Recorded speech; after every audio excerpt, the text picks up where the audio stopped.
Carla, my wife, dropped it on me like a ton of bricks one morning.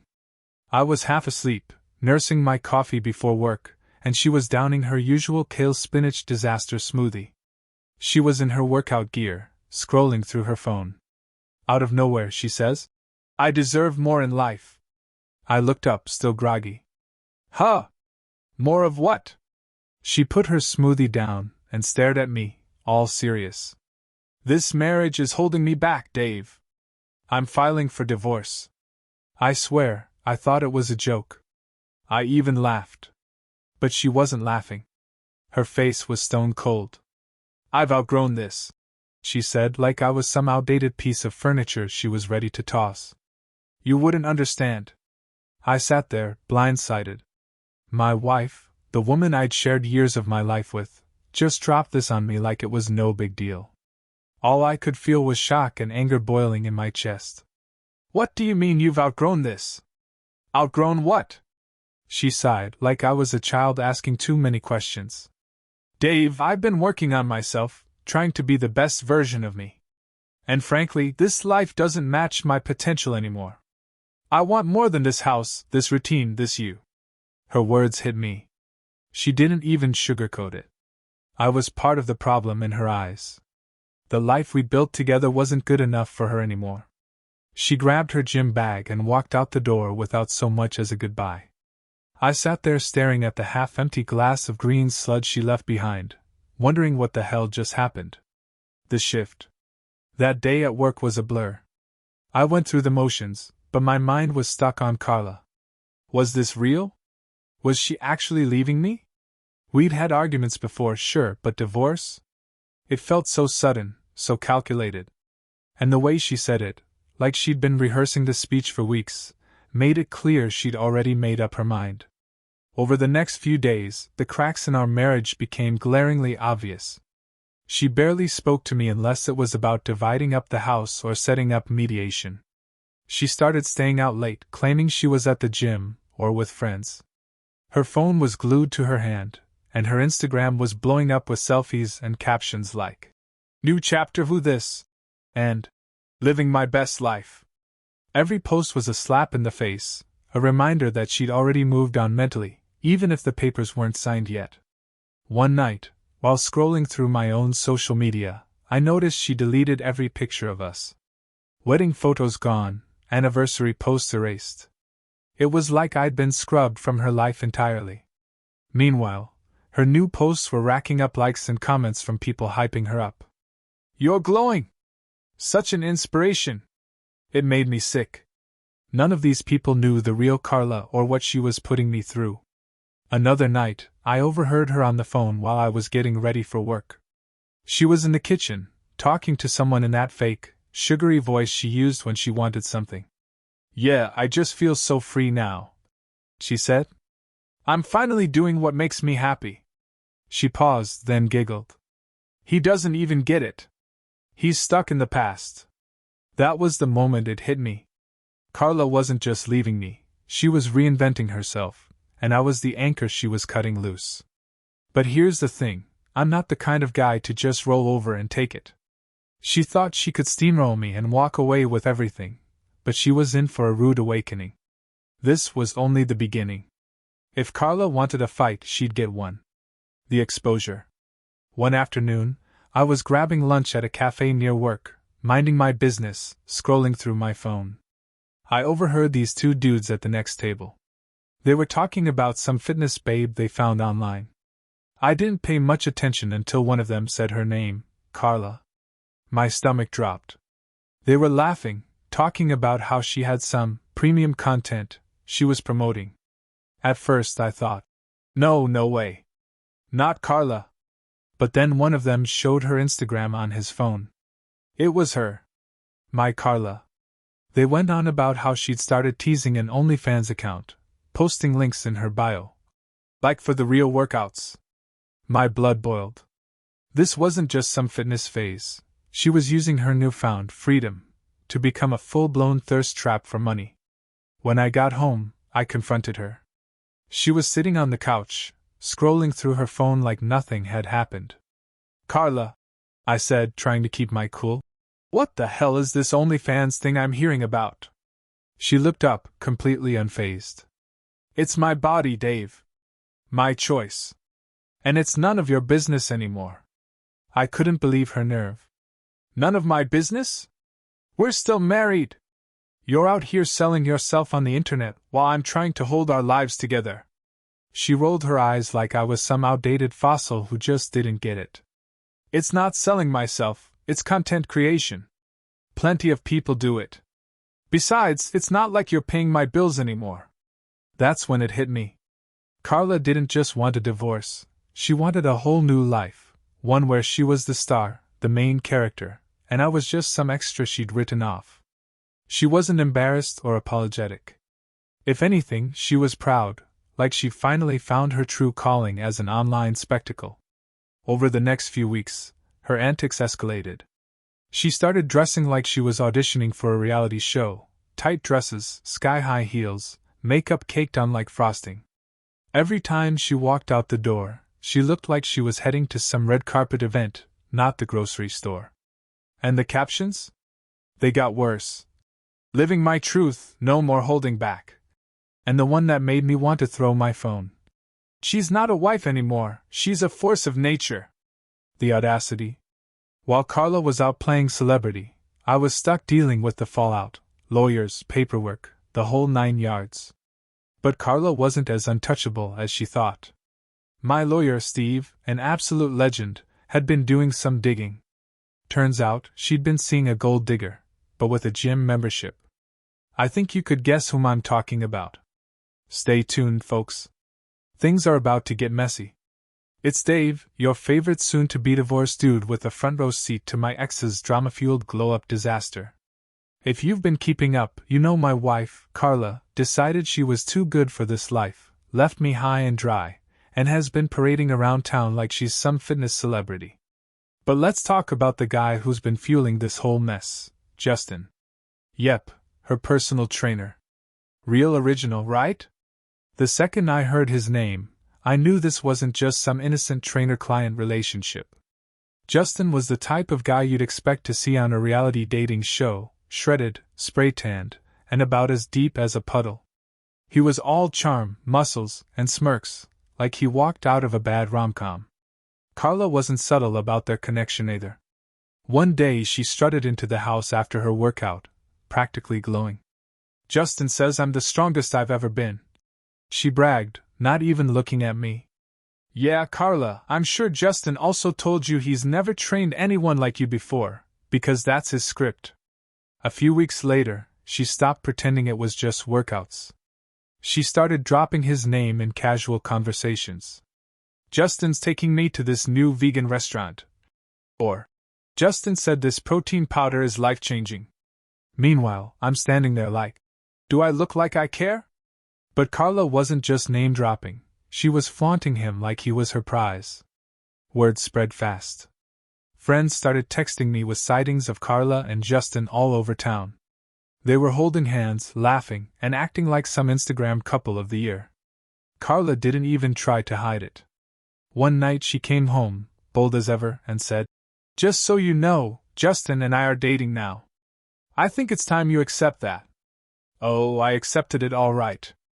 Accepted that my wife had turned into a full-blown caricature of entitlement. She'd already mentally divorced me, so what did it matter to her if she added a public affair to her resume? The more I learned about Justin, the more my blood boiled. He wasn't just your average gym bro. This guy had a history. My lawyer, Steve, who deserves a damn medal at this point, did some digging and found out Justin had pulled this stunt before. Twice, actually. He had a pattern: find a married woman, pump her up with compliments and validation, encourage her to leave her husband, then once the dust settled and the money wasn't flowing, he'd vanish like Houdini. Justin was a professional home wrecker. It wasn't love, it was a hustle. He hyped these women up, made them feel invincible, and rode their wave until it wasn't convenient anymore. And Carla? She was the perfect mark. She craved attention and validation like a fish craves water. Justin had her wrapped around his finger, and she didn't even see it. The worst part was how smug he was about it. I heard from mutual acquaintances that Justin was already talking about their big plans. He apparently told someone, "Once the divorce is finalized, Carla and I are going to build an empire." Empire? Dude, you're a trainer, not a tech mogul, but sure, dream big. Justin wasn't just banking on Carla's money, he was banking on my money. Carla was demanding half my savings, spousal support, and even trying to take the house. She thought she could waltz into court, play the victim, and walk away with a golden ticket for her and Justin's new life. Little did she know, my lawyer had receipts, and I wasn't about to roll over. The cracks show. Let me paint you a picture of what Carla and Justin looked like as a couple. Imagine a guy who only owns tank tops standing next to a woman who suddenly thinks she's a Kardashian. They were all over social media, posing in front of fancy cars, not theirs, and tagging themselves at expensive restaurants. I'm guessing Carla was footing the bill. It was like they were trying to scream, "Look at us! We're winning!" But to anyone with half a brain, it was clear they were overcompensating. Their relationship wasn't without cracks, though. Justin's over-the-top personality started to clash with Carla's growing diva complex. One night I heard her on the phone in the kitchen, arguing with someone. "I don't care what your exes said about you, Justin. You're with me now, and I deserve better than your baggage." I didn't catch the rest, but it was enough to tell me their little fantasy wasn't as perfect as they wanted everyone to believe. As much as it pissed me off, there was something oddly satisfying about watching Carla go all in on Justin. She'd bet everything on this guy, thinking he was her ticket to a better life, and it was only a matter of time before the house of cards came crashing down. My lawyer and I were making sure of that. After mediation, Carla's confidence took a hit. She walked into that room acting like Beyoncé and walked out looking like a deer in headlights. It was beautiful. Justin, her ever-loyal hype man, didn't even try to comfort her. He just sulked behind her, scrolling on his phone. That was my first clue that their little empire wasn't as solid as Carla wanted everyone to believe. But let's rewind a bit. Mediation wasn't just a setback for Carla, it was a disaster. She thought she was going to come in, cry a little, and walk out with the house, half my savings, and spousal support. Carla's lawyer painted this picture of her as the underappreciated wife who sacrificed everything for my mediocre dreams. You know, mediocre dreams. I've been working my ass off at this warehouse job for years. Steve, my lawyer, was ready. He had spreadsheets, screenshots, and even credit card statements to back me up. Carla had been burning through our joint account for months before she filed for divorce. We're talking luxury spa days, designer clothes, and $200 dinners while I was eating leftovers and trying to figure out what went wrong. Steve made sure the court saw every penny she wasted. Then came Justin's skeletons, his past affairs, his pattern of sweet-talking married women, and how he always bailed when the money didn't flow like he expected. The cherry on top? Steve found messages from one of Justin's exes warning Carla to be careful. Of course, Carla didn't listen. She thought she was different. Justin's smirk was gone too. In fact, he looked downright uncomfortable. He probably realized his little scam was unraveling in real time. Carla tried to defend him, saying, "Justin isn't like that anymore." But the evidence was stacked against them. The judge wasn't buying their act. By the end of the session, it was clear Carla wasn't going to walk away with the fortune she thought she'd get. Justin? He looked like he was already planning his exit strategy. The meltdown. After mediation, Carla started acting off. She wasn't as smug anymore. She still tried to post her motivational nonsense on Instagram, but the captions got desperate. Instead of "living my best life," it was stuff like, "Growth isn't always easy, but it's worth it." Yeah, sure, Carla. Keep telling yourself that. Justin, on the other hand, was showing his true colors. He was still around, but he wasn't as present as Carla made him out to be. He started skipping out on their public appearances. No more hand-holding at fancy restaurants or couple goals, gym pics. Word got around that he was already flirting with one of his other clients, a younger woman who apparently didn't come with Carla's baggage. Typical. One night, Carla came home late. I was still living in the house with her at the time because legally, I couldn't kick her out. She stumbled in looking absolutely drained. I didn't say a word. I just sat there on the couch, watching her. She plopped her designer bag on the counter, sighed dramatically, like she wanted me to ask what was wrong. But I wasn't playing that game. I just went to my room.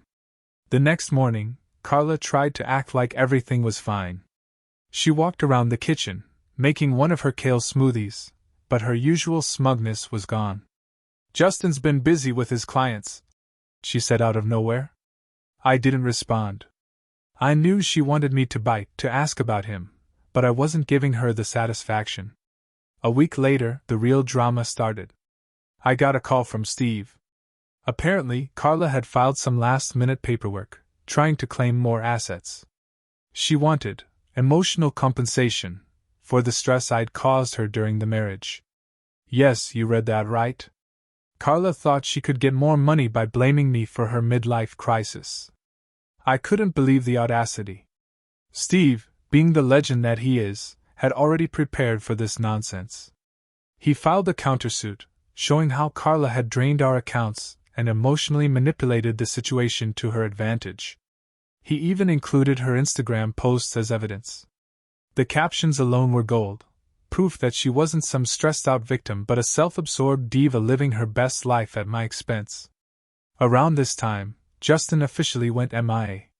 He stopped showing up to their gym sessions, stopped answering her calls, and even blocked her on Instagram. Yes, blocked. Carla was losing it. I could hear her pacing around the house, calling him over and over. "Justin, call me back! We need to talk!" She sounded desperate, and honestly, it was satisfying. Eventually, one of her friends spilled the tea. Justin had moved on to another client, someone younger, flashier, and most importantly, not tied up in a messy divorce. Carla was devastated. She tried to play it cool, posting cryptic quotes like, "Sometimes people aren't who they seem, and you can't build an empire with someone who's playing games." But everyone knew what had happened. Her perfect man had bailed the second things got tough. This was when Carla's entitlement really started to crumble. She stopped going to the gym. Her once glamorous outfits were replaced by sweats and messy buns. She even stopped posting on Instagram for a while, which was honestly shocking. It was like her entire identity had been tied to Justin and the fantasy of their new life, and without him, she didn't know what to do. One evening, she tried to talk to me. "Dave," she said, standing in the doorway of the living room, "I think we need to reevaluate everything. This divorce, it's been hard on both of us." I stared at her, waiting for the punchline. "What are you getting at, Carla?" She sighed dramatically, like she was the victim here. "I just think maybe we rushed into all of this. I mean, we had good times, didn't we?" I almost laughed. "Carla, you filed for divorce. You told me I was holding you back, remember? Now that Justin's gone, you're having second thoughts. Unbelievable." She tried to play the sympathy card, talking about how lonely she was and how much she'd sacrificed for this marriage, but I wasn't buying it. "Carla," I said, cutting her off, "you made your bed, now lie in it." Carla's little fantasy world was falling apart, and I didn't have to lift a finger. Karma was doing all the work. The reckoning.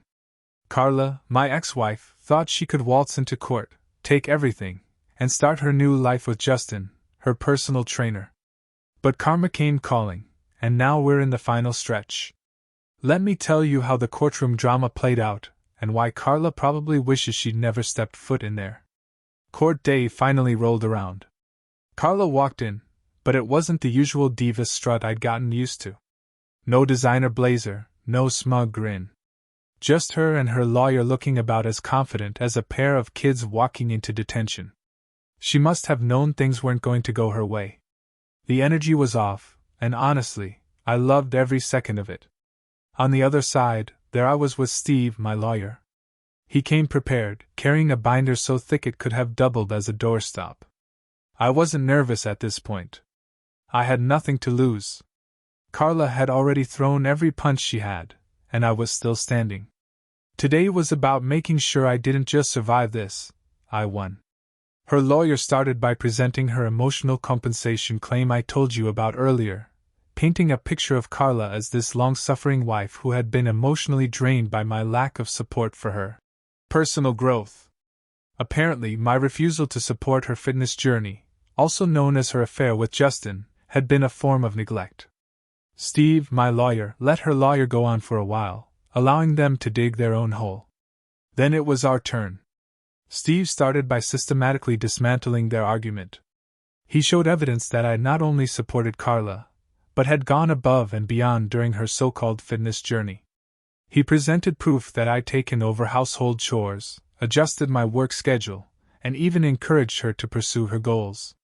He read aloud text messages where I offered to make her healthy meals, supported her gym sessions, and even suggested we attend couples fitness classes to strengthen our bond. Then Steve dropped the bomb. Carla's emotional compensation claim wasn't just baseless. It was a blatant attempt to cover up her own emotional negligence. He presented emails and texts where Carla openly ridiculed me to her friends, calling me boring and dead weight. He even had screenshots of her bragging about Justin and calling me her backup plan. But the real nail in the coffin came when Steve addressed the financial aspect of Carla's claim. He presented our bank statements showing how Carla had funneled thousands of dollars from our joint account into her luxury lifestyle. Carla's lawyer tried to push back, but Steve wasn't done. He unveiled the ultimate piece of evidence, a journal entry from Carla that Steve had subpoenaed. In it, Carla had written about her master plan to leave me, get everything she could out of this marriage, and use the settlement money to fund her new life with Justin. The judge's face when he read that? Pure disbelief. The courtroom was dead silent as the judge flipped through the paperwork, his stern expression growing heavier with each page. Carla sat next to her lawyer, visibly tense, her polished nails nervously drumming against the table. Her confidence, which she had flaunted so boldly in mediation, had evaporated into thin air. Across from her, I sat with Steve, my lawyer, feeling a mix of anticipation and satisfaction. This was it. The moment everything Carla had spun into her narrative would unravel. The judge began by addressing Carla's emotional compensation claim. "Mrs. Patterson," he said, his voice steady but firm, "your request for emotional compensation lacks any substantive evidence." He paused, letting the words sink in before continuing. "While emotional distress is a valid consideration in some cases, this court requires clear and demonstrable proof. Your claims are based on subjective feelings, not facts." He turned his attention to Steve's counterarguments. He recounted the text messages, bank statements, and Instagram captions that painted a starkly different picture from the one Carla and her lawyer had tried to present. "Mr. Patterson," the judge said, addressing me for the first time, "you've demonstrated a clear and consistent pattern of support for your wife during the marriage. The evidence provided shows no indication of emotional neglect. In fact, it suggests the opposite. You went above and beyond to accommodate her needs and aspirations." Carla's lawyer tried to interject, stumbling over an objection that the evidence was taken out of context. The judge silenced him with a raised hand. "The context is clear, counselor. Let's move on." Next, the judge turned to the financial aspect of the case. He methodically reviewed the evidence Steve had presented. "Mrs. Patterson," the judge said, his tone growing colder, "you withdrew over $23,000 from your joint accounts in the period leading up to this divorce filing.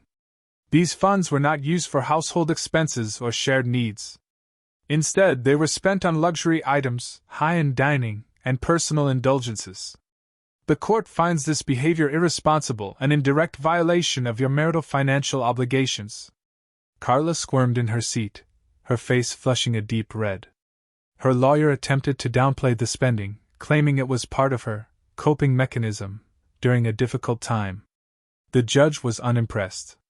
"Coping mechanisms do not justify financial recklessness," he said sharply. Then came the house.